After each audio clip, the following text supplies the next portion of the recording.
All right, so I have a Kubota 2650 B series tractor. I'm gonna do a little quick walk around and show you guys what I do for my daily check, or anytime before I actually go to use it, to make sure that everything's safe for use. And here we go. All right, so now let's say this isn't not typically where this is parked, but I'll walk in, and as I'm doing my walk around, I make sure that all my tires are full of air, you know, check all that. I look around to make sure that I don't have any fluid leaking anywhere.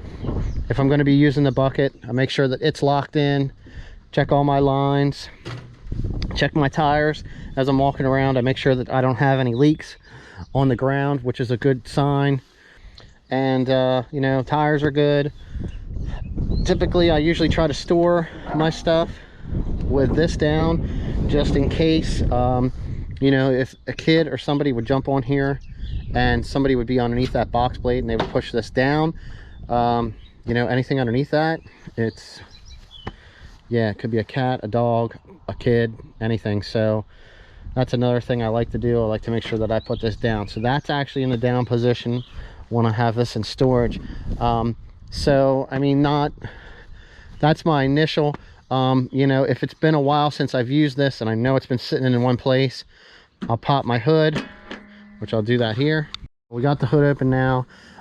Basically what I'll do is I'll check my coolant, you know, check my battery, you know, I kind of look in here at my screen, basically look everything over, double check my belt, you know, see if there's anything in here that needs any kind of addressment, you know, make sure that everything looks good, everything's clean.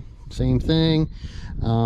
Back here's your oil, you can check that. You can pop your air cleaner off, make sure that that's good. I mean, sometimes you'll get, if you squeeze this together, if there's any moisture or anything in water, it'll come out. You know, just make sure everything's good, tight, you know, no leaks, you know, all that type of stuff. No corrosion on your battery terminals, you know, everything looks pretty good. You know, just make sure that there's nothing that's doing like any kind of improper wear.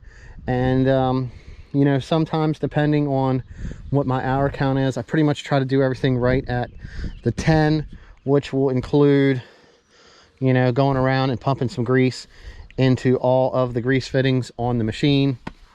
You know, you could even, you know, if you see a leak or if you're not sure and it's been a while, here's where you check your front differential fluid. Down here is your fuel filter. That's always something good to look at. I did have an issue where I was getting I don't know, hard parts, like caked up fuel from the pump. It was actually getting into my jug that I used to fill, so some did end up getting into the bottom, and when I dumped the fuel in, I seen it go in and it actually did collect down here, so I could see some sediments and stuff in here, so I ended up changing my fuel filter out. But there's that, you can actually look at that thing, check it out. You can come around to the back. This is your stick for your hydraulic fluid. Pull that out, check that, make sure it's in between the two hatch marks down there at the bottom.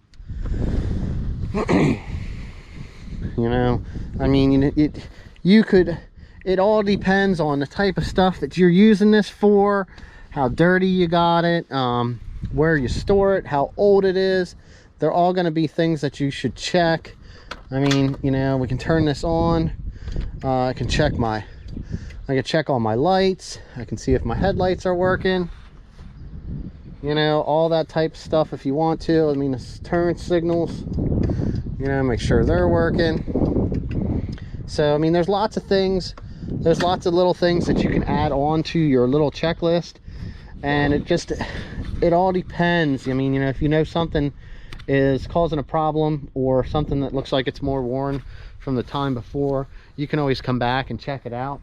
So, I mean, a very wonderful machine in great condition, and I keep good service on it. So I know pretty much everything is a simple walk around. This took me a couple minutes, you know. I mean, even if I would have pulled out the dipstick and checked my oil, You know, we're looking at 5-minute check, and something like this, it's always good to do that, as far as safety wise, to make sure that it's, one, you're not going to damage the piece of equipment, and two, that it's safe to operate it and do what you need to do without you getting injured or anybody else that's around you.